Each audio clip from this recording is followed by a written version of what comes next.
You cannot put lipstick on a pig and think that it's going to be pretty. Um, and this is what we have in the society that we have going on here today. Uh, I just now recently came across a report that's being reported by Willie D that every single eighth grade student at LeBron James's school that I promise school has failed the state exam for the past 3 years. Not one eighth grade student can pass the math. And he's going to get into that, but I want to give my 2 cents in after he talks about it. So listen to what he was saying. What's up, family? It's been a tough past week for LeBron James.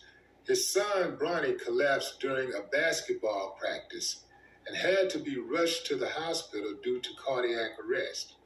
Now reports are out that every single eighth grader at the school he backs, the I Promise Academy, has failed the state math exam for the past 3 years.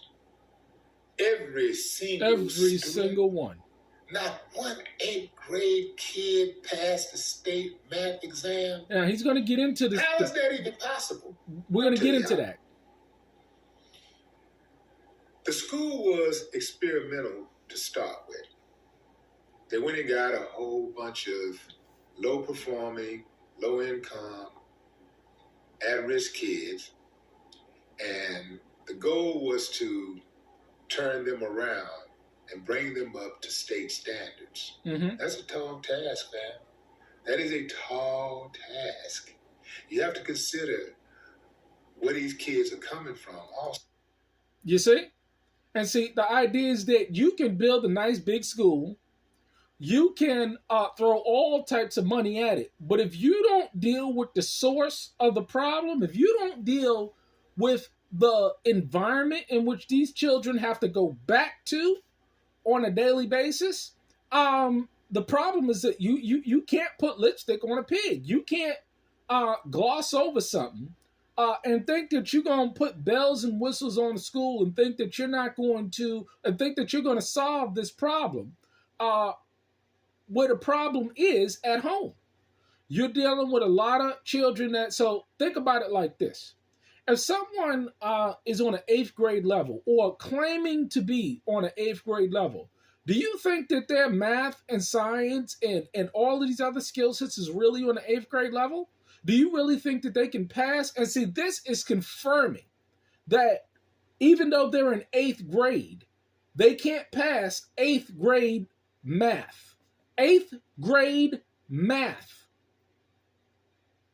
You're dealing with a lot of children that are coming from broken homes, dealing with a lot of trauma, not in the right environment, and sometimes people are just destroyed. Look at the educational system across the board in this country and how it compares to other countries. Look at the environment in which a child has to go through to get to school, when they wake up at home, the environment that they're around. This is why they can't pass these tests. This is exactly why they cannot pass these tests. Not one. 3 years. Not one. So, a lot of these kids, parents are incarcerated. They coming from single parent households. They're coming from abusive situations. You know, a lot of them are dealing with trauma. And while it was a noble gesture to try something like that, mm-hmm. it just, I believe, needs to be tweaked a whole lot. I think that their strategy is off. Whatever strategy they're using is off. You know why their strategy is off? Because they're not dealing with the source of the problem. See, environment is everything. This is exactly why we are homeschooling our children, because it is not the state's responsibility to educate the children. because you see what's going on in the educational system today.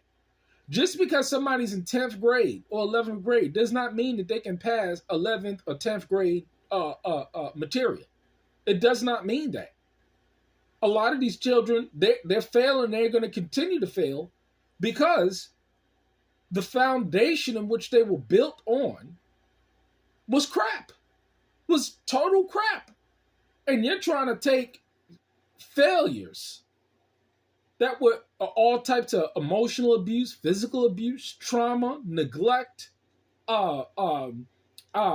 poverty, and you're going to try and make success out of that. Now, there's always a chance that some can make it, but it's interesting to look at this particular report that every single, and again, just because they're in 8th grade, they may be testing at a 5th grade level. So how do you get somebody at a 5th grade level up to an 8th grade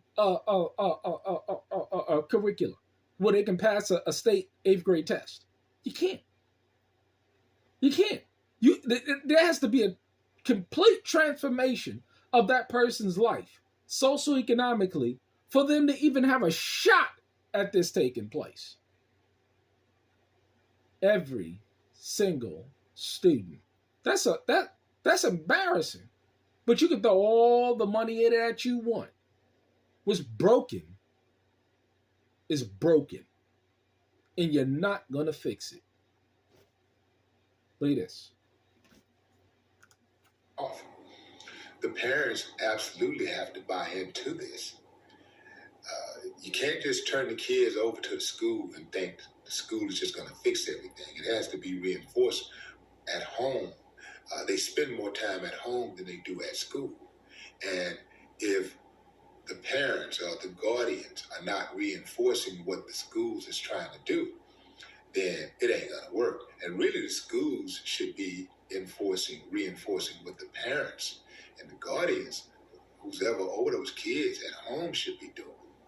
See, it's all about guardianship. It's all about headship. And if you have dumb headship, you got dumb students, you got dumb children, and then you're going to have failure. Why is it that people don't get this? For those who have the ears to hear, let them hear. But they ain't, because they stupid. Look at the results.